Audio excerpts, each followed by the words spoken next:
Pantalon. A pantalon. The artisan of war. More like Ares. Let's be real. Kind of looks like Ares. Yeah, man. Pantheon. Pantheon's, the Spartan warrior.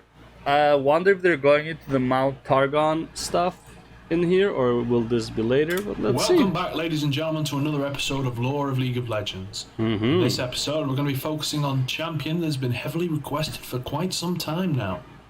Without any further introduction, I present to you the lore of Pantheon, the artisan of war. Let's go. Enjoy.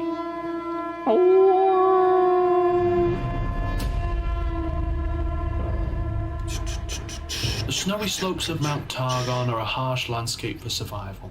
With scarce resources of food, cold winds and blizzards that haunt the region on a regular basis, the mountain itself is so high that on a sunny day it can be seen from almost every part of the continent, with its peak always hidden in the clouds. The very peak of the mountain is home to the Solari tribe, a tribe with a higher calling and the reverence of the sun. These are a people that follow in the footsteps of legendary warriors that could call the power of the sun down upon their enemies. But that is only a small group of Mount Targon's inhabitants. Below the temples of the Solari lives the Rakor tribe, the priests of war. Every child of the tribe is forged into a disciplined and ferocious warrior that considers themselves to be worth at least a dozen standard soldiers. Every child is not only trained to be proficient with at least 3 different weapons, but also with their bare fists. The entire culture of the Rakor tribe is centered on a combination of combat and war. They live and breathe only for war and battle, and only the best of them will survive to see it. Each member of the Rakor must participate in the rite of Kor when they reach 16 years of age. A fight to the death for the glory of wielding a relic weapon of their enemies. Okay, so kind of like Spartans, but fight to the death when they're young. Got it. When they're 16. This is a grisly... 16 is actually very old for warrior tribes. I thought it was like 12 or 14 for warrior tribes for the rite of passage to become man. Not 16. I feel like 16 is way too late, but yeah. A ceremony that is, however, considered necessary for the survival of the entire tribe. With their food resources being very limited, the fragile economy couldn't handle any more men to feed. That's why only the best, only the strongest are allowed to survive and pass their genes on to another generation. That is what has made the Rakor tribe what it is now. Every man and woman spent the first 16 years of their lives training to prove that they are worthy of survival. And that's just where their training really begins. Their entire lives are nothing but preparation for them to become a good fighter, a good soldier of their nation.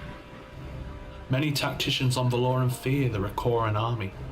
Noxian and Demacian soldiers fighting a single warrior from the Rakor are considered to be outnumbered if there is less than 10 of them to every Rakor soldier. Pantheon is almost considered to be a symbol of the Rakoran warrior. He is the best warrior of his generation and has been rewarded for that with a collection of the tribe's relic weapons, including spears and shields crafted by the greatest blacksmiths on Valoran that is still considered some of the best to exist. Pantheon was a man who made good use of them, and has been known to destroy entire Noxian battalions by himself. But as time passed, the state of war changed on Valoran. Mages in their great institute have formed new laws that ban the wars, instead replacing them with smaller battles involving the best champions from each nation to prove who deserved victory. Nobody, however, had invited the Rakor tribe into their organization. This was considered the ultimate insult for the entire tribe. They were the best and nobody had considered them to be even good candidates. Pantheon gathered the blessings of the tribe and took his spear with him, leaving for the Institute of War. Fuck, so we're still with this Institute of War bullshit. Alright, fine. Okay. We're the best warriors, no one recognizes us, we're gonna go mess shit up and prove ourselves. Got it. Goal. To enter the league and show everyone what a true warrior was, to show them who should be praised and celebrated as champion instead of mutated animals, insane mages and children. Mutated animals. Oh my god, insane mages and children. Yeah, basically though. He's not wrong. Pantheon has been taught He's to not live for wrong. nothing other than the glory of battle, Oh, and that God, he that's should be funny. the one called champion. With his emergence in the league, many things have changed. Pantheon cares not for prestige or who he fights, but he always wants a real fight with anyone who stands before him. With his actions, Pantheon has tried to return to the old ways of battle.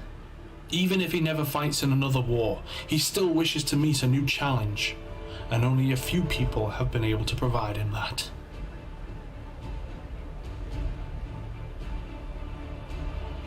And that's it about Pantheon, I And that's all I've got guess. for you this time around. Don't forget to leave your comments in the section down below this video, and also you can click the annotation at the top of the video to take you to the playlist for any champion you may have Alright. missed thus far. He just wants to fight and be recognized. All right, fair enough. Simple, to the point, makes sense. Pantheon, Spartan, all that stuff. All right, that's cool. All right, we'll go next. We're on part 70. Holy shit, we're almost half done. All right, let's go.